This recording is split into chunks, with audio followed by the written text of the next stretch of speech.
Bonjour à tous. Merci d'être venus pour cet atelier MiCA. Se préparer à MiCA, donc c'est un atelier important puisque ce texte réglementaire européen va bientôt rentrer en application. Et donc là, nous avons une représentation de collègues de l'Autorité des marchés financiers et de l'ACPR qui vont faire cette très intéressante présentation. Et je vais laisser se présenter à tour de rôle. Merci Laurent. Marianne Jarlot, moi je travaille à l'AMF aux affaires internationales et j'étais particulièrement impliquée sur le texte MiCA lors de sa négociation il y a quelque temps aux côtés du Trésor et puis actuellement en particulier dans l'application, la rédaction des textes d'application, donc les textes de niveau 2, niveau 3 de MiCA. On va revenir sur ce point.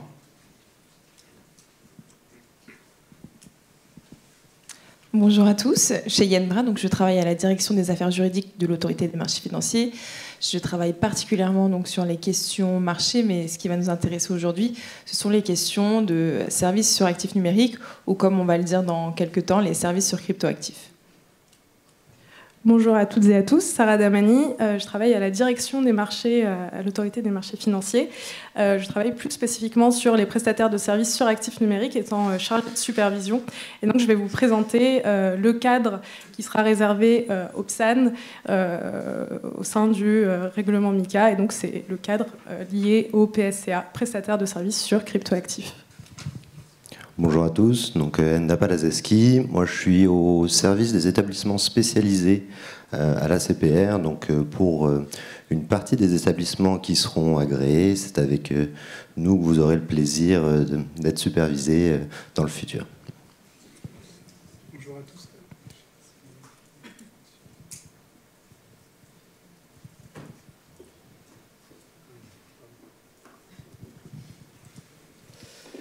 Bonjour à tous, Arthur Gauthier, donc je travaille à la direction des autorisations de l'ACPR, notamment en charge de l'instruction des demandes d'agrément des établissements de monnaie électronique, des établissements de paiement. Et donc on parlera des émetteurs d'ART et d'EMT qui, pour certains, devront notamment être agréés comme établissements de monnaie électronique. Voilà. Alors en termes de déroulé de l'atelier, ce qu'on vous propose, c'est d'abord de vous présenter de MiCA avec des développements particuliers pour ce qui est des stablecoins, et ceci explique aussi cette présentation conjointe avec les services de l'ACPR. C'est plutôt l'ACPR qui va présenter cette partie-là, et des développements relatifs aux prestataires de services sur cryptoactifs, les PSCA, aujourd'hui communément appelés PSAN au niveau national. On vous parlera aussi des textes d'application, j'en ai touché un mot, ils sont nombreux. Et puis un petit point aussi de calendrier. L'idée étant d'avoir un moment d'échange après cette présentation, donc avec un échange questions-réponses. Et pour votre information, les slides seront diffusés à l'issue du forum. Alors, si je viens, moi, sur la présentation du règlement MiCA, alors le règlement MiCA, donc c'est le cadre réglementaire européen qui s'applique au marché de cryptoactifs. Dans ce qui concerne les principaux domaines qui sont couverts par MiCA, je pense que c'est pas vraiment ce que je vais vous dire là, il n'y a pas vraiment de surprise, mais c'est bon de le rappeler. MiCA va couvrir d'abord l'offre au public et l'admission à la négociation des cryptoactifs. Là, on se place du côté début de vie du produit, donc c'est l'émission, le début d'une offre, donc les émetteurs de cryptoactifs. MiCA couvre également l'offre au public, l'admission à négociation, les règles d'organisation de bonne conduite qui sont applicables aux émetteurs de stablecoins. L'idée étant en fait que ces produits-là présentent des risques spécifiques, et donc à risque spécifique, réglementation spécifique et obligations spécifiques. MiCA, c'est également tout le volet, ce qu'on va dire le volet équivalent PSAN, en fait, donc tout ce qui concerne les services sur cryptoactifs fournis par des prestataires. Donc là, je l'ai dit, des PSCA. Et ça va rejoindre ici les dispositions du régime PSAN, enfin en version bien plus renforcée, régime PSAN qui sera remplacé par MiCA. Et puis il y a un volet important aussi de MiCA qui est la prévention des abus de marché sur les cryptoactifs, pour les cryptoactifs, volet qui est largement inspiré de la réglementation aujourd'hui applicable aux instruments financiers, donc le règlement abus de marché, en anglais MAR.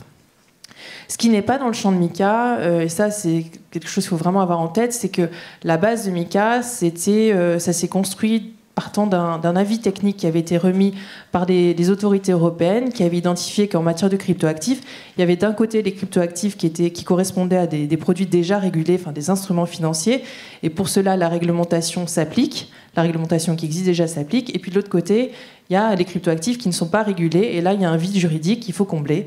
Et c'est exactement ce qu'est venu faire MiCA. Et donc, assez naturellement, ce qui n'est pas dans le champ de MiCA, c'est tout ce qui est déjà régulé, c'est-à-dire les instruments financiers qui sont sur DLT, ce qu'on appelle les security tokens, la monnaie électronique, sauf si elle tombe dans le champ des jetons de monnaie électronique, les EMT, tous les produits d'investissement déjà régulés, les dépôts structurés, là c'est une liste non exhaustive, mais tout ce qui va être déjà régulé, les produits d'investissement déjà régulés ne sont pas dans le champ de MiCA. Et puis alors il y a deux autres catégories qui ont été mises ici pour des raisons un peu différentes. C'est-à-dire que ce ne sont pas des produits qui sont déjà régulés, simplement c'est des produits qui devront faire l'objet de réflexions ultérieures sur comment les encadrer correctement. Ce sont les NFT, qui sont exclus de MiCA tant qu'ils sont uniques et non fongibles avec d'autres cryptoactifs. Et puis c'est tout ce qui est DeFi, la finance décentralisée. Encore une fois, la logique ici étant de dire qu'il faut prendre le temps. Disons que dans MiCA, il n'aurait pas été approprié de traiter ces sujets-là, mais il faut prendre le temps de la réflexion sur comment on peut encadrer notamment la finance décentralisée qui pose des questions quasi existentielles, fondamentales, de comment on peut la réguler. Sur la définition des cryptoactifs, donc là on vous a remis une définition. Donc les cryptoactifs qui sont couverts par le règlement MiCA, je ne vais pas vous lire la définition, elle est affichée, mais c'est une définition qui se rapproche de la définition qu'on a en droit national avec quelques petites différences. Ce qu'il faut retenir, c'est qu'au sein de la catégorie des cryptoactifs, MiCA prévoit des règles renforcées, ce que j'ai dit pour les stablecoins, qui sont qui recoupent deux catégories de cryptoactifs. Selon que, donc dans les deux cas, l'objectif c'est de garder une valeur stable. Dans un cas, on va se référer soit à un panier de valeurs, un panier d'actifs ou de monnaie, c'est ce qu'on appelle les Asset Reference Tokens ou les ART, soit on se réfère à une monnaie unique, et là on est sur les EMT, Electronic Money Token. Dernier point. Alors, si j'aborde maintenant la partie émission de cryptoactifs, et je me concentre sur la partie hors stablecoin, mes collègues aborderont la partie stablecoin. Ce qu'il faut retenir concernant MiCA, c'est que MiCA, donc je l'ai dit, va encadrer l'offre. Ce sera plus simple avec le. Hop, moi j'ai ma petite slide, donc je peux continuer. Donc MiCA va encadrer l'offre publique, l'admission et la négociation de cryptoactifs sur une plateforme avec un processus important qui est de notification de la documentation, le livre blanc et de la documentation commerciale à une autorité compétente. Très concrètement, ce sera l'AMF pour la France par exemple, et ce avant l'offre, l'admission et la négociation des cryptoactifs, sans, et ça c'est le point qui est très important, sans visa du régulateur. Ce qui veut dire que dans MiCA, un émetteur va être autorisé à offrir des cryptoactifs au public dans l'Union européenne ou à demander leur admission à la négociation sur une plateforme, à condition de satisfaire plusieurs exigences qui vous sont mises là. Il faut être établi sous la forme d'une personne morale.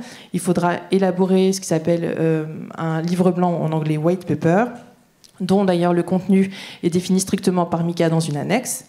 Il faudra notifier ce livre blanc aux autorités compétentes. Encore une fois, il n'y aura pas de visa et ce sera accompagné de la documentation commerciale. Et ça, il faudra le faire 20 jours avant la publication du livre blanc. Et toutes ces informations devront également être publiées sur le site web de l'émetteur. Des règles de bonne conduite seront également à respecter. Et une fois que le livre blanc est publié, eh bien, l'offre pourra avoir lieu dans l'Union européenne où la demande à l'admission et la négociation sur la plateforme pourra être réalisée. Donc je l'ai dit, nous on n'aura pas un visa à fournir. Néanmoins, il y a des pouvoirs qui sont octroyés aux autorités qui pourront intervenir s'il y a des problèmes concernant l'offre. Donc on pourra suspendre, interdire l'offre. On pourra également demander des informations complémentaires. On pourra également communiquer sur le fait que l'émetteur ne se conforme pas à la réglementation. Enfin, je ne vais pas rentrer dans le détail des exemptions, mais il y a certaines exemptions à l'élaboration d'un white paper qui sont prévues par le texte. On vous les a résumées ici, mais voilà, c'est des exemptions qui sont également prévues, mais qui sont assez limitées. Et je crois que... Mince. Ouais, je passe... Un peu trop vite. Ouais, je suis passée un peu vite, voilà, super. Merci. Je passe la parole à mes collègues de l'ACPR. Merci. Alors oui, si on passe actuellement donc, au nouveau statut d'émetteurs DRT et d'EMT, donc les émetteurs de stablecoin, qui sont définis donc, dans les titres 3 et 4 du règlement MiCA. Alors, pour commencer, donc on peut dire que c'est le grand pas en avant depuis la loi Pacte en France, qui encadrait les prestataires de services sur actifs numériques principalement, même s'il y avait aussi les ICO qui étaient dans ce cadre avec un visa optionnel. Mais donc, force est de constater qu'il y avait en fait un habit mal taillé pour ces types d'activités, puisqu'on constate aujourd'hui dans l'Union européenne et en France qu'il y avait certains émetteurs de stablecoins sur l'euro, par exemple, qui émettaient sous le statut de ME en Finlande ou de PSAN en France. Donc là, il y a vraiment une convergence qui devrait s'opérer sous cette même bannière, donc d'émetteurs d'EMT ou d'émetteurs d'ART. Un deuxième point un peu macro sur ces deux statuts d'émetteurs, c'est le fait qu'il y a un accent qui est mis sur la solidité financière des entités, que ce soit au niveau des exigences de fonds propres pour couvrir les risques opérationnels liés à l'activité ou au niveau de la réserve d'actifs, afin de s'assurer que les risques de liquidité de cette réserve sont couverts et que la protection des fonds est assurée. Donc ça, c'est un premier accent. Un second accent qui est mis par le texte, c'est sur l'usage des stablecoins qui est fait par les usagers comme un moyen d'échange et de paiement. C'est un point assez important puisqu'il y a des restrictions d'émission à la clé. Donc c'est un deuxième point. Un troisième et dernier point sur ces deux régimes, c'est le fait que les titres 3 et 4 du règlement MiCA sont les premiers à entrer en application à partir du 30 juin 2024, et ce, sans période de transition. Donc c'est un message qu'on souhaiterait faire passer aussi, c'est la nécessité d'anticiper cette échéance, étant donné aussi qu'il y a des délais d'instruction qui sont logiquement assez conséquents. Et donc c'est d'ailleurs un message qu'a déjà passé l'ABE en juillet dernier à travers un statement publié sur son site internet qui mentionnait 3 recommandations en particulier. La première, celle de contacter les autorités compétentes où l'émetteur ou le futur émetteur comptait exercer. Le deuxième, c'est effectuer une analyse juridique des services, puisque, bon, d'une part, c'est un point qui est assez régulièrement demandé pour qualifier l'activité par la CPR et l'AMF, vous avez pu le constater, peut-être certains d'entre vous. Et par ailleurs, c'est aussi une exigence pour l'agrément d'émetteurs d'ART, par exemple. Donc c'est une analyse juridique qui est nécessaire de réaliser. Et la troisième recommandation, finalement, c'est le fait d'anticiper sur la nouvelle documentation à rédiger, puisque le règlement MiCA prévoit notamment des livres blancs assez détaillés, des plans de redressement et des plans de remboursement qui sont nouveaux, en fait. Donc il faut aussi s'atteler à la préparation de ces documents. Si on passe maintenant au statut d'émetteur d'ART en particulier, donc c'est un nouveau statut qui vise en particulier les stablecoins à vocation d'investissement. Donc ça, c'est important de l'avoir en tête, comme je disais, au vu des restrictions d'émissions qui pourraient s'appliquer, puisque pour les ART, les émetteurs d'ART et d'EMT adossés à une devise non européenne, donc autre que les 8 monnaies officielles de l'Union européenne, un reporting est prévu à partir d'un certain montant d'émissions sur l'usage qui est fait notamment de ces stablecoins. Et ensuite, des restrictions d'émissions peuvent être demandées, enfin c'est assez automatique en fait, s'appliquent et viennent restreindre l'émission si jamais, dans les faits, les jetons sont utilisés à des fins de paiement ou d'échange. Donc, ce qui signifie que dès la conception des jetons et dans la publicité qui est faite aux utilisateurs, il est important de l'avoir en tête, puisqu'ensuite, ça peut ne pas être à la main forcément de l'émetteur et ça peut venir caper en fait, l'activité et entraîner des risques sur la pérennité de l'activité. Donc ça, c'est un premier point. Ensuite, pour ce qui est donc, de l'agrément, donc il y a un agrément, c'est le nouvel agrément finalement qui est introduit par MiCA, celui d'émetteur d'ART, qui sera autorisé par l'ACPR ou l'AMF, sera prochainement déterminé, et donc avec des exigences qui sont alignées avec celles du secteur bancaire, selon le principe même activité, même risque, même règle. Donc si on prend donc, l'agrément en tant que tel, donc il revoit l'ensemble de l'activité avec un avis juridique, comme je disais, et notamment un avis aussi de la Banque Centrale Européenne ou des banques centrales concernées en fonction des monnaies auxquelles se réfère le jeton, s'il y en a, sur les risques posés, notamment sur les systèmes de paiement, la transmission de la politique monétaire, que doit prendre en compte l'autorité compétente pour l'agrément. Et il y a également un passeport européen qui est valable dans l'ensemble de l'Union européenne sans autre notification ni autorisation. Et donc voilà, donc cet agrément il s'adresse en particulier aux pure players qui ne sont pas régulés par ailleurs, puisqu'à côté il y a 2 régimes dérogatoires et d'exemption qui sont également introduits. L'un pour les établissements de crédit qui nécessite néanmoins une autorisation, une approbation du livre blanc, et également un statut, donc un régime d'exemption sur 2 fondements en particulier.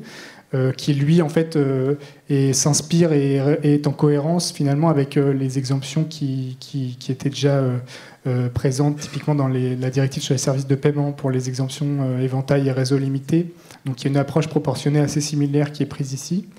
Et néanmoins, donc à noter sur ces 2 régimes dérogatoires d'exemption, tout comme les émetteurs d'autres cryptoactifs, il y a un livre blanc qui doit tout de même être notifié, rédigé, publié et notifié. Et donc ces acteurs-là seront identifiés et devront être en mesure de justifier qu'ils remplissent ces critères le cas échéant. Voilà pour ce qui est des émetteurs DRT. Si on passe à la slide suivante sur les émetteurs d'EMT, donc là, cette fois-ci, c'est le pendant de l'émission des stablecoins à vocation d'investissement. Ces derniers peuvent bien être utilisés pour du paiement. Il n'y a pas de restriction qui serait applicable, excepté donc les EMT qui se réfèrent à des devises non européennes, donc typiquement au dollar américain. Donc dans ce cas-là, un reporting et des plafonds d'émissions pourront s'appliquer. Donc là, en l'occurrence, il n'y a pas de nouvel agrément qui est introduit. Il s'agit vraiment d'avoir, c'est la première étape pour ces émetteurs, un agrément d'EME ou d'établissement de crédit. Et donc notamment, cet agrément d'EME, il prévoit déjà des conditions assez strictes sur les fonds cantonnés ou la réserve d'actifs qui permettent de s'assurer d'exigences assez strictes sur ce point. Donc si on prend les nouvelles dispositions, trois principales dispositions clés avant de passer à un comparatif des exigences prudentielles entre les 2 régimes, on voit que donc, la première étape, c'est l'agrément comme établissement de crédit ou EME. Ensuite, il y a une deuxième étape qui est la notification d'intention 40 jours avant le début de l'offre au public ou de l'admission à négociation des jetons. Donc c'est la deuxième étape. Et ensuite, donc, il y a un livre blanc qui doit être aussi notifié 40 jours avant aux autorités. Donc c'est la 3e et dernière étape. Et finalement, ce livre blanc, il vient introduire une nouvelle relation contractuelle entre les détenteurs et l'émetteur. Si on prend son contenu, puisque donc le livre blanc, à savoir qu'il est déjà il est de la responsabilité unique de l'émetteur. Il n'est pas approuvé par une autorité pour les émetteurs de MT. Il reste donc de sa responsabilité, son contenu aussi. Et cela doit être explicitement indiqué via un disclaimer finalement en début du livre blanc. Donc son contenu est très détaillé dans le règlement, dans l'article 51 et dans l'annexe 3. Et donc ce qui concerne la refonte du cadre contractuel, c'est en particulier la partie D, donc qui concerne les droits et obligations attachés aux jetons, qui sont inscrits dans ce livre blanc et donc qui viennent remplacer le contrat cadre de service de paiement qu'il pouvait y avoir avant avec les EME, bien que celui-ci demeure pour les clients directs de l'émetteur. Donc voilà, c'est un premier point. Un deuxième point d'attention sur ce livre blanc, c'est le fait qu'il est assez précis, notamment sur l'indication des dirigeants en partie A, sur les partenaires et le modèle de distribution en partie C. Donc typiquement, à chaque changement, il est nécessaire de le mettre à jour. Et donc ça doit impliquer en fait un suivi régulier par les émetteurs, y compris dans leur dispositif de contrôle interne, par exemple, puisque des risques en fait, réglementaires et pécuniaires peuvent même en résulter. Dans l'article 111 sur les sanctions administratives, ils sont visés les infractions à l'article 51, donc des omissions ou des inexactitudes peuvent typiquement entrer dans ce cas. Voilà, et pour un dernier point peut-être avant de passer à la suite, c'est un cadre prudentiel renforcé en cas de non-conformité donc, aux exigences sur la réserve d'actifs, et donc un plan de redressement qui sera nécessaire dans ce cas-là pour redevenir conforme à ces exigences de manière assez rapide, et un plan de remboursement qui s'adresse plutôt en cas de liquidation ou retrait d'agrément pour pouvoir rembourser l'ensemble des détenteurs finaux sans préjudice économique significatif. Voilà pour ce qui est ces 2 statuts de manière générale. Et donc si on Sur les 3 prochaines slides, je vais parler donc des exigences de supervision qui s'appliquent à ces 2 catégories d'acteurs, donc les émetteurs d'ART et les émetteurs d'EMT, avec une nouvelle innovation du texte, à savoir la responsabilité directe, la responsabilité de supervision directe de l'EBA, donc l'autorité bancaire européenne, sur un certain nombre d'acteurs, sur les émetteurs significatifs. Donc l'EBA va devenir responsable pour ces acteurs, pour le contrôle de la grande majorité des exigences prudentielles, que ce soit les fonds propres, la gouvernance, l'actionnariat. Ça sera en direct. Et donc la question qui se pose, c'est comment distinguer donc, ces émetteurs significatifs. Il y a 2 grandes catégories de critères. Donc ces critères sont prévus article 43 pour les ART, 56 pour les EMT. Donc vous avez les critères quantitatifs au nombre de 3, un nombre de détenteurs supérieur à 10 millions, la valeur des jetons émis, sa capitalisation boursière ou le volume de la réserve active supérieur à 5 milliards d'euros, ou enfin le nombre moyen et la valeur agrégée moyenne des transactions qui vont respectivement être de 2,5 millions de transactions ou 500 millions par jour. Vous avez à côté de ça 4 critères qualitatifs, donc l'importance à l'échelle internationale des activités de l'émetteur, et notamment à l'international l'utilisation du jeton pour du paiement ou des envois de fonds. Vous avez l'interconnexion avec le système financier, vous avez le cumul d'activités, c'est-à-dire si le même émetteur émet un autre jeton ou fournit des services sur cryptoactifs, et enfin la qualification comme contrôleur d'accès au sens du Digital Market Act. Et donc, dès lors qu'un émetteur remplit 3 des 7 critères suivants, il va être considéré comme significatif. À noter aussi le classement volontaire, c'est-à-dire si jamais un émetteur pense dans un futur proche qu'il va remplir 3 de ces critères, qu'ils soient quantitatifs ou qualitatifs, il peut faire la demande pour être dans l'immédiat considéré comme significatif. Ce que ça change au-delà de l'autorité qui sera en charge de la supervision, ce statut d'émetteur significatif emporte également des obligations supplémentaires. Donc la politique de rémunération,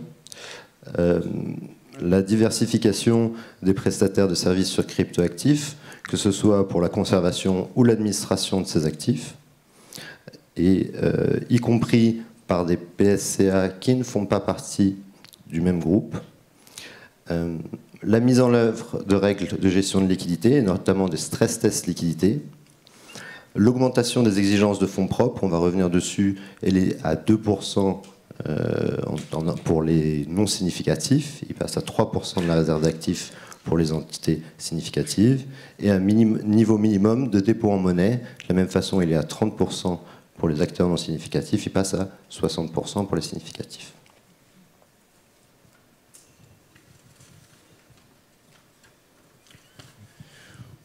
Donc pour les exigences prudentielles des émetteurs, donc là à la fois pour les ART pure player et pour les émetteurs d'EMT agréés en qualité d'EME.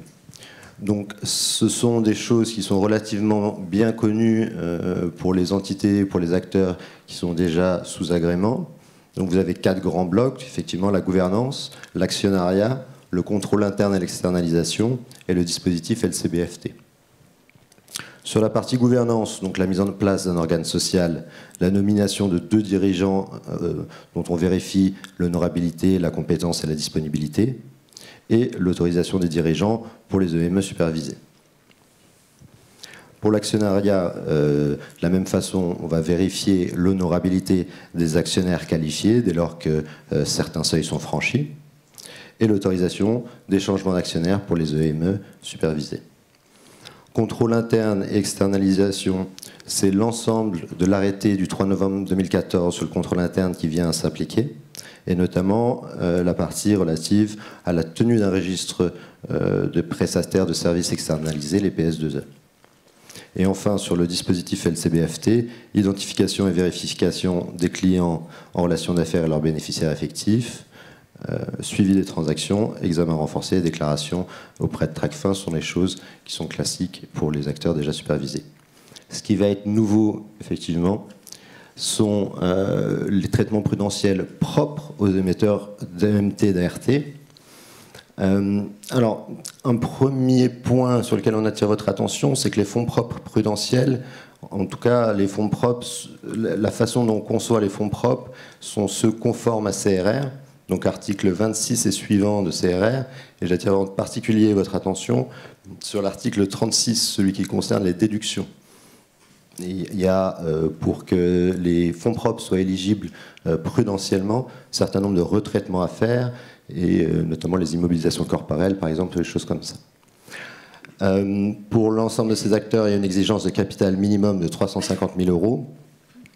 Et ensuite, vous avez, pour les émetteurs d'ART, deux autres exigences à remplir. Et c'est le plus important des trois, doit être rempli en permanence. Donc ces deux exigences, c'est le quart des frais généraux ou 2% de la réserve d'actifs.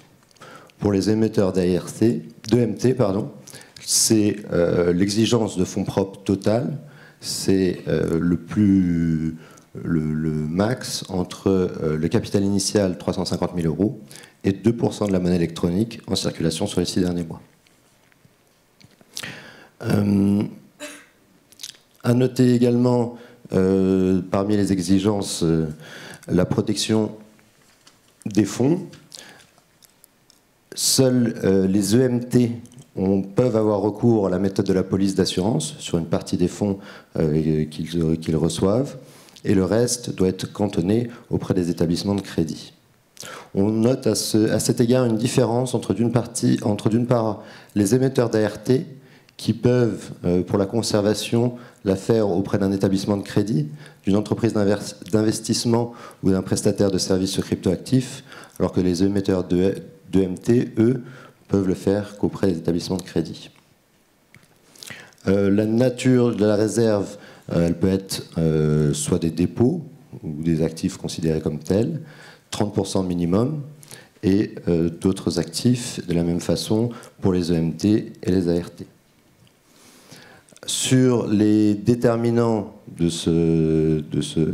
montant de la réserve, pour les émetteurs d'ART, il y a donc des facteurs de risque de liquidité qui sont actuellement, il y a actuellement un texte de niveau 2 en cours d'élaboration à l'EBA et qui vient préciser les modes de calcul et qui sera publié bientôt en consultation. Pour les EMT, c'est la valeur des EMT émis. À signaler également les limites de concentration, que ce soit à la fois sur les conservateurs ou sur les actifs. C'est un point qui revient assez fréquemment dans MiCA. Peut-être juste à signaler que ces exigences-là sont les principales exigences. Il y en a bien entendu beaucoup d'autres, qui sont notamment les exigences de reporting, des exigences sur le plan de rétablissement, qui ne sont pas mentionnées ici. On a voulu simplifier un peu quand même. Un dernier point donc, sur la distribution de monnaie électronique. Sous MiCA, la distribution des EMT pouvait être réalisée uniquement via des distributeurs de monnaie, pourra être réalisée uniquement via des distributeurs de monnaie électronique notifiés par l'AME à la CPR. Donc c'est de la même façon que pour les EME actuellement, ou via des PSCA agréés.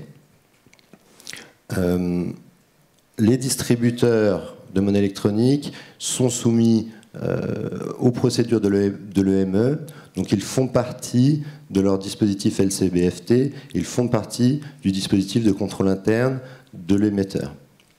Et enfin, les distributeurs seront à ce titre exemptés d'agrément de PSCA pour l'activité de placement de cryptoactifs. Et pour la présentation de la PSCA, je passe la parole. Merci beaucoup. Alors, pour ma part, je vais revenir sur le régime applicable aux PSAN, donc les prestataires de services sur actifs numériques, qui deviendront, sous le règlement MiCA, des PSCA, donc des prestataires de services sur crypto-actifs. Alors, sur les slides, je reviens uniquement sur la partie MiCA, PSCA, mais je vais essayer du mieux que je peux de dresser une comparaison entre le régime issu de la loi Pacte et celui issu de MiCA et donc qui est applicable au PSCA. Alors, on a des similitudes entre les deux régimes et on a des différences. La plus grosse similitude, c'est un raisonnement à partir des services. C'est-à-dire que sous MiCA, un PSCA, donc héritier de PSAN, a vocation à se faire agréer auprès de l'AMF au titre d'un service fourni. Donc ici, vous retrouvez la liste des 10 services. Services de conservation et d'administration des cryptoactifs, d'exploitation d'une plateforme de négociation, d'échange de crypto contre des fonds, d'échange de crypto contre d'autres cryptoactifs. Voilà, je ne vais pas réciter toute la liste, elle vous est présentée dans le slide, mais en tout cas, vous vous enregistrez au titre d'un service, comme c'était le cas au niveau de la loi Pacte. La différence ici, c'est que, comme certains d'entre vous le savent déjà certainement, au niveau de la loi Pacte, on avait une obligation d'enregistrement pour 4 des 10 services, qui étaient des services assez similaires à ceux que je viens de vous citer, et un agrément qui était optionnel pour l'intégralité des services. Sachant qu'au niveau de l'enregistrement, on se cantonnait à des obligations en termes de procédure de lutte anti-blanchiment et de contrôle de l'honorabilité, de la compétence des dirigeants et actionnaires. Ici, l'agrément obligatoire MiCA, il se rapproche plus de l'agrément optionnel PSAN, parce qu'il va beaucoup plus loin dans les attentes. Slide suivante. Merci. Et donc, quid des attentes en question ? Eh bien, on retrouve encore une fois une logique assez similaire à celle issue de la loi Pacte, puisque les PSCA, pardon, une habitude à prendre. Donc, les PSCA auront à respecter un ensemble d'obligations qui seront communes, tous services confondus, et des obligations qui seront plus spécifiques, donc service par service. Ici, la réelle innovation, la nouveauté, c'est l'introduction d'un passeport européen, donc un PSCA qui viendrait se faire agréer auprès de l'AMF, donc en France, pourra fournir ses services au sein de l'Union européenne. Donc MiCA, bien évidemment, aura vocation à remplacer l'ensemble des régimes nationaux, donc Pacte en France. Et les PSAN qui actuellement sont soumis au régime Pacte pourront bénéficier d'une période transitoire. Alors, pour les PSAN présents dans la salle, j'imagine que la question qui pourrait les intéresser, c'est qui pourra bénéficier justement de cette période transitoire. Eh bien, les PSAN qui sont enregistrés, que ce soit au titre de l'enregistrement simple issu de Pacte, les PSAN enregistrés au titre de l'enregistrement renforcé issu de la loi Dadu, et les PSAN agréés, et tout PSAN offrant des services 5 et suivants au titre de la loi Pacte, qui ne sont donc soumis à aucun enregistrement obligatoire. Donc tous ces PSAN-là pourront bénéficier de la période transitoire. Autre élément qui pourrait intéresser également les PSAN ou les cabinets d'avocats présents, celle des délais d'instruction. Donc, au niveau de MiCA, l'autorité nationale aura 5 jours ouvrables pour accuser réception du dossier une fois celui-ci reçu. L'autorité aura par la suite... Alors, je vais revérifier, 25 jours ouvrables pour annoncer la complétude du dit dossier, et par la suite, à partir de l'annonce de la complétude, 40 jours ouvrables pour agréer ou non le dossier. Élément important, par complétude, on entend à la fois un aspect quantitatif, donc vérifier que tous les documents ont bien été transmis à l'autorité, et également qualitatif. Alors, c'est les suivantes. Donc, quid du contenu du règlement MiCA. Alors, je vais commencer, donc j'ai scindé en 2 blocs cette partie-là. La toute première, les obligations communes au PSCA. Donc, comme vous le voyez ici, on raisonne plutôt par une logique de blocs. Les 2 premiers, donc LCBFT et cybersécurité, sont un peu à part parce que le texte renvoie pour la LCBFT à la 5e directive et à la cybersécurité, au règlement MICA, sur lequel vous aurez l'opportunité d'échanger dans un atelier prochain. Et en ce qui concerne les autres blocs, vous pouvez les retrouver dans les articles 66 à 74 du règlement MICA. Alors encore une fois, on retrouve des éléments qui étaient déjà présents au niveau de l'agrément optionnel de pacte. Typiquement, le fait d'agir de manière honnête, loyale et professionnelle, de fournir des informations claires et non trompeuses à ses clients. Donc ça, c'est déjà présent au niveau de pacte. Le traitement des réclamations, la gestion des conflits d'intérêts, la garantie prudentielle. Alors, sur les garanties prudentielles, effectivement, on avait ces éléments également présents dans Pacte. Ici, en termes de garantie prudentielle, donc, on a également la présence d'une assurance et une obligation de fonds propres. Les calculs sont différents de ceux issus de la loi Pacte, puisqu'ici, sans entrer trop dans les détails ou faire l'exégèse de la façon dont on calcule les fonds propres dans MICA, on prend le plus grand montant parmi des montants qui sont fixés au niveau du règlement et le quart des frais généraux. Mais par ailleurs, on a également des nouveautés, typiquement la publication de l'impact environnemental des produits et notamment des mécanismes de consensus. Donc ça, c'est une nouveauté issue de MICA. Autre élément qui n'apparaît pas au sein de ce slide, mais qui peut être également, enfin qui est assez innovant. Donc l'autorité peut demander, enfin plutôt le PSA aura obligation de fournir un plan de liquidation ordonné de cessation d'activité. Élément qui était encore une fois absent au niveau de la loi Pacte. Donc on peut passer au slide suivant. Merci. Donc pour cette seconde partie, je vais plus revenir sur les éléments qui sont spécifiques à chacun des services. Et je vais commencer notamment par le service de conservation qui, à l'heure actuelle, au niveau des PSAN qui sont enregistrés en France, représente à peu près, est demandé par à peu près 90% de la centaine de PSAN qui sont présents sur la liste blanche actuellement en France. Donc un service qui est assez populaire. Alors, l'esprit des obligations spécifiques à ce service, il est assez similaire à celui qu'on retrouve aussi dans Pacte, puisque le texte prend en compte le recours à des prestataires techniques, ce que fait la majorité des PSAN.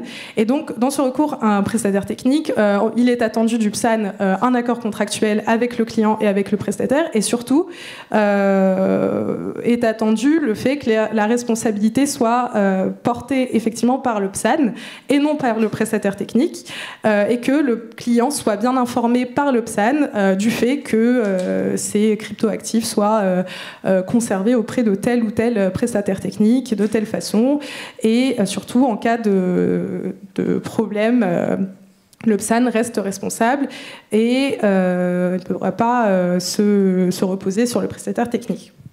On retrouve également l'obligation de ségrégation des actifs, donc entre les actifs des clients et les actifs du PSCA.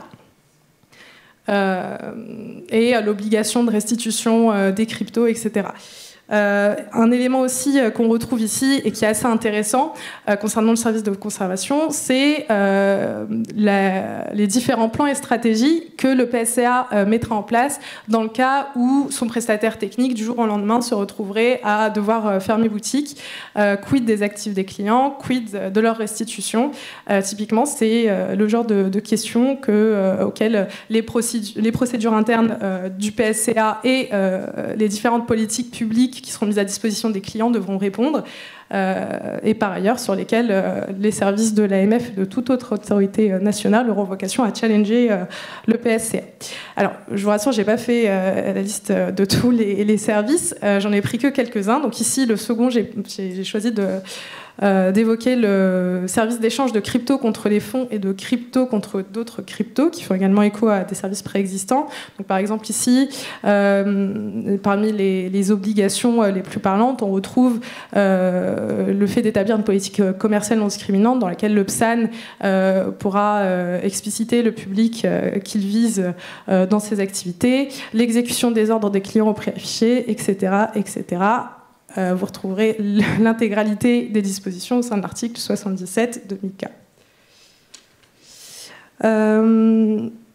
Alors, Pour le service d'exploitation d'une plateforme de négociation, j'y reviendrai plus tard, mais en tout cas les éléments importants concernent la transparence pré- et post-trade, les procédures d'admission des cryptoactifs à la négociation et les règles d'accès à la plateforme des participants.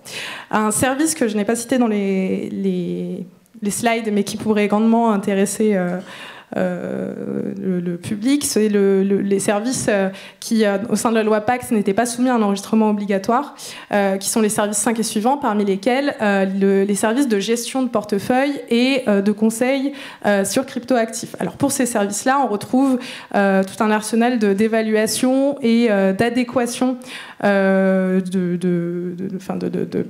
d'évaluation et d'adéquation des clients, c'est-à-dire que le PSAN devra s'assurer de la bonne connaissance du client par rapport aux produits proposés, par rapport à ses expériences professionnelles, devra s'assurer également que la situation financière du client lui permet d'être exposé à tel ou tel produit sur actifs numériques.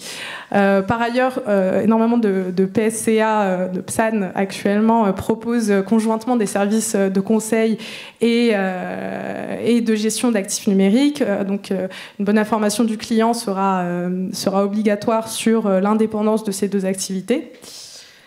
Alors, je pense que là-dessus, j'ai un peu fait le tour des obligations spécifiques, mais comme vous le savez, il y a 10 services, donc je vous invite grandement à parcourir le texte. Et pour terminer... s'il y a bien une différence majeure entre Pacte et MiCA, c'est l'existence de dispositions relatives aux abus de marché. Donc ça, c'est complètement nouveau.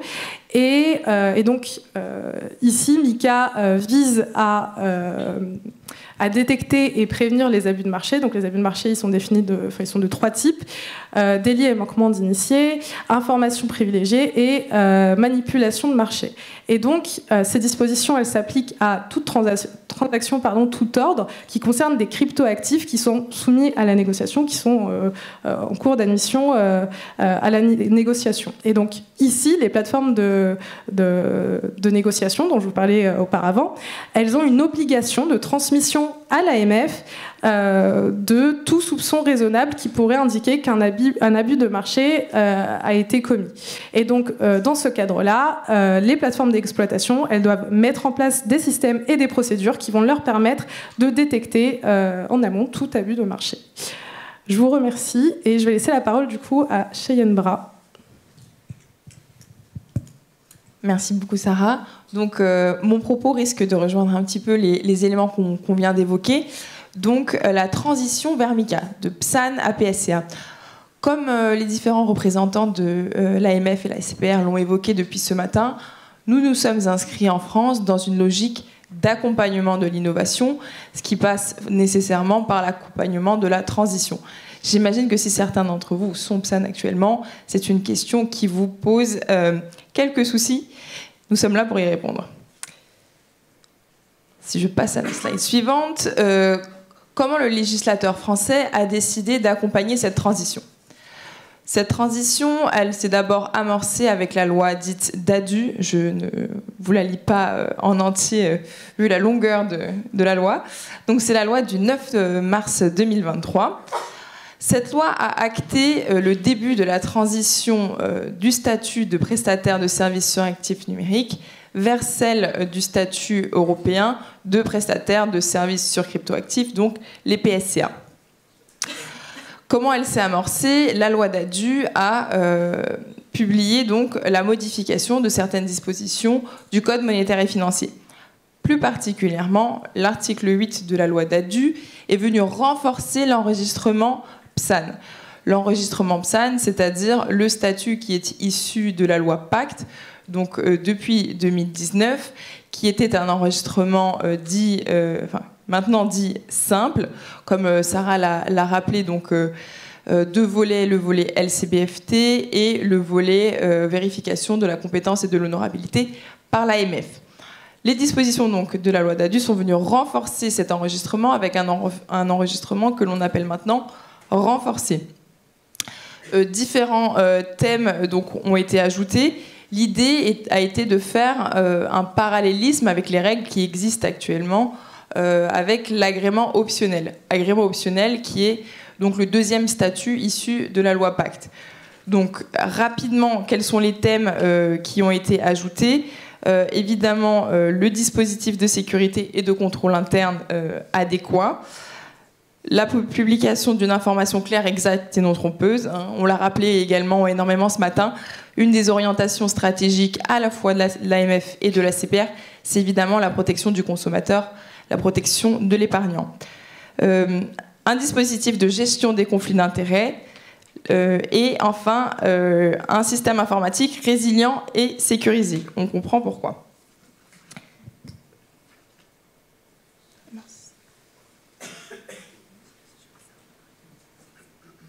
Excusez-moi, j'ai passé trop tôt. Un autre apport de la loi Dadu a été la clarification de la période transitoire. Évidemment, quand on parle de transition, on parle de période transitoire. Particulièrement, l'article 143 du règlement MICA prévoit que tous les prestataires qui exercent leur service conformément au droit national avant le 30 décembre 2024 ont la possibilité de bénéficier d'une période transitoire, c'est-à-dire qu'ils peuvent soit continuer à exercer leur service jusqu'au 1er juillet 2026, soit demander évidemment l'obtention de l'agrément MICA avant le 1er juillet 2026. Donc si vous êtes dans ce cas-là, nul besoin d'attendre. Effectivement, le besoin de clarification, pourquoi ? Parce que le règlement MICA prévoit que les États membres peuvent choisir de ne pas appliquer cette période transitoire s'ils estiment que leur régime est moins strict que le règlement MICA. Donc l'article 8 de la loi Dadu, dans son grand 3, précise que cette application de la période transitoire concerne à la fois les PSAN enregistrés, donc simples et renforcés, l'agrément optionnel et les services, les PSAN fournissant les services 5, c'est-à-dire tous les services qui ne sont pas soumis à un statut régulé actuellement.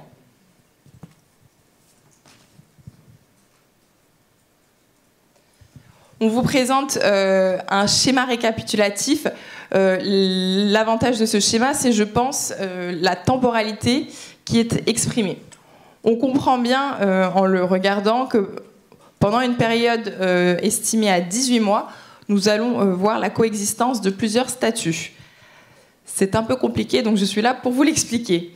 On a tout d'abord donc, les PSAN enregistrés dits simples, donc tous les PSAN qui sont enregistrés conformément à la loi Pacte de 2019, donc tous les PSAN enregistrés avant le 30 juin 2023 ou qui ont déposé un dossier considéré comme complet par l'AMF avant le 30 juin 2023. On a ensuite les PSAN dits enregistrés de façon renforcée, c'est-à-dire tous les PSAN qui ont déposé un dossier à partir du 1er juillet 2023 et qui sont soumis à l'application des dispositions de la loi Dadu qui entre en vigueur au 1er janvier 2024. Donc on a un côté un petit peu rétroactif. On a également donc, les PSAN agréés, agréés de façon optionnelle en droit français, et les PSAN qui sont soumis au service 5. La petite différence entre ces quatre régimes qui voient leur période transitoire prendre fin en juillet 2026, c'est l'entrée en vigueur du statut de PSCA agréé, donc agréé sous MICA, à partir de janvier 2025.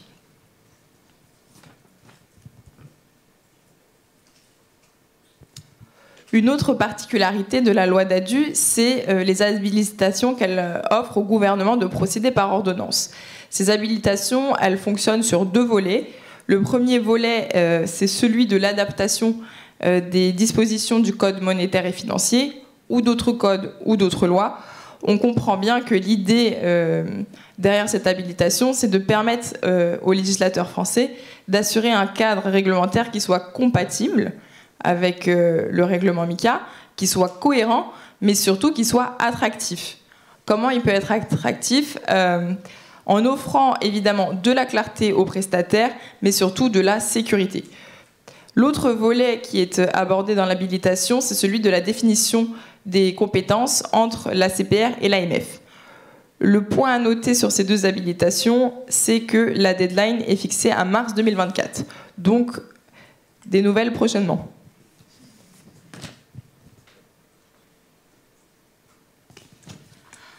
Évidemment, de notre côté, ACPR, AMF, nous n'avons pas chômé non plus.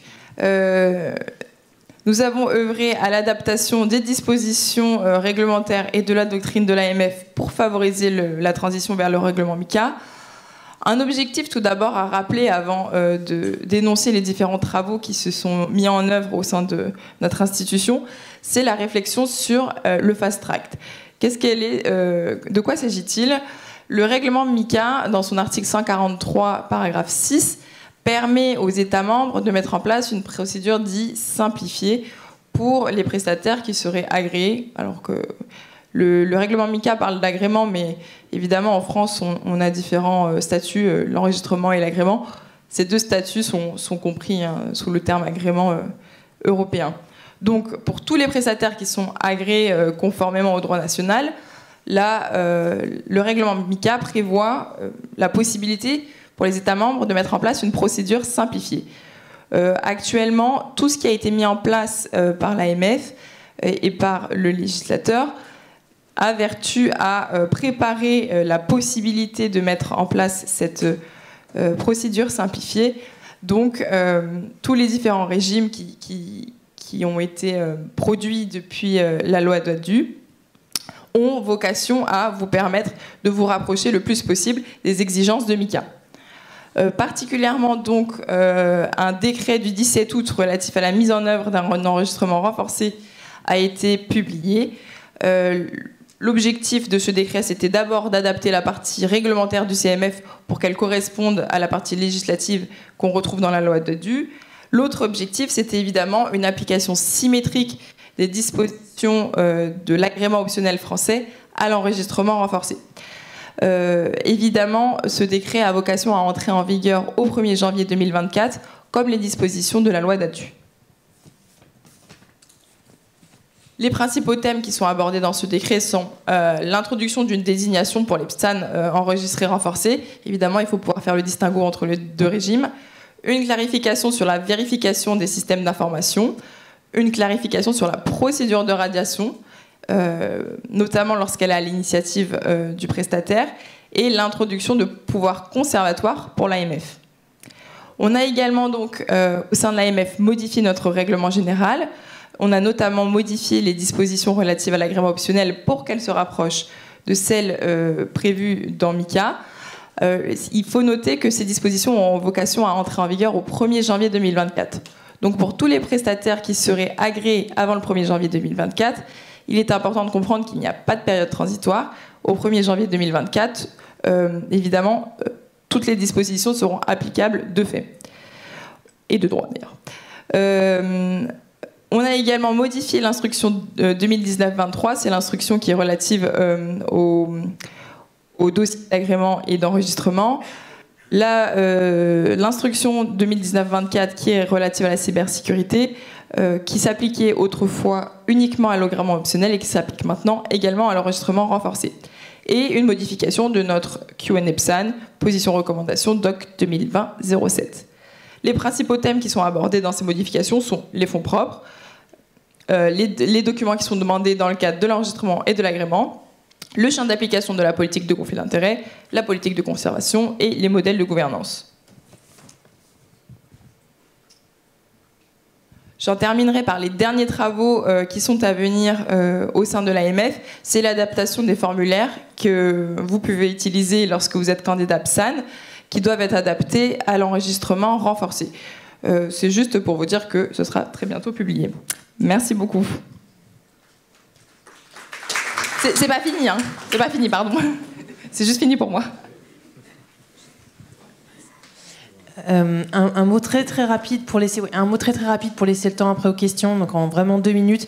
Je l'ai dit en introduction, il y a de très nombreux textes d'application qui sont à venir sur MICA, donc ce qu'on appelle les textes de niveau 2, c'est-à-dire des normes techniques. RTS ou ITS, et des normes de niveau 3, ce sont des orientations.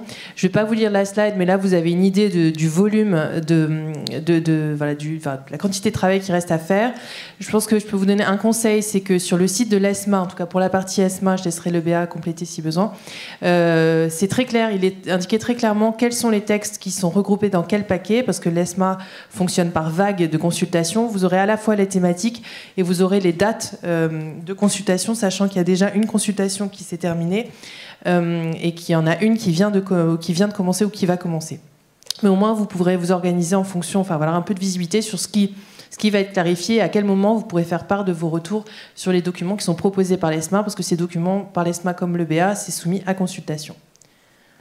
Là, je ne reprends pas les thématiques, mais vous voyez par paquet de consultation les thèmes qui seront abordés avec des indications de calendrier. Côté EBA, je vous laisse dire un mot si vous le souhaitez. Très rapidement, on en est au même, on en est au même stade en fait. Donc le premier paquet a été, la consultation est terminée sur l'agrément et les actionnaires qualifiés. Le deuxième est en cours ou sera prochainement publié sur la gouvernance et le livre blanc, mais plus d'un point de vue de délai et de procédure. Et le dernier, celui qui contient les points les plus critiques, si on peut dire, sera publié d'ici la fin de l'année, la consultation. Donc nous non plus, nous n'avons pas chômé puisqu'on a participé à la rédaction de ces textes. Et donc j'attire votre attention peut-être sur ce qui concerne la classification des ERT comme moyen d'échange ou surveillance et reporting des ERT comme moyen d'échange, puisque c'est ce qu'on disait, c'est les textes de niveau 2 qui porteront sur la manière dont le reporting de ces transactions seront faites aux régulateurs et aux superviseurs, et puis ensuite comment les restrictions seront appliquées. Donc c'est assez important. Voilà, je pense peut-être un mot de conclusion. Il me semble qu'on avait quelques messages clés, mais je pense que vous l'avez compris en écoutant cette présentation. Je crois que le message clé, c'est qu'il faut se préparer activement, que nous, de notre côté, on a fait des changements dans notre droit national pour essayer d'accompagner cette transition vers MiCA, mais qu'il y a un vrai rôle aussi à jouer de votre côté, donc se préparer le plus en amont possible, que de notre côté, que ce soit ACPR ou AMF, il y a un engagement fort, hein. Nous, on l'a dit, c'est une de nos priorités d'accompagner l'innovation, donc d'accompagner les acteurs, y compris vers des textes plus, des textes qui cadrent les activités. Donc on a mis en petite phrase de conclusion que c'était un défi collectif que nous devons relever ensemble. Je pense qu'on le pense sincèrement. Merci beaucoup.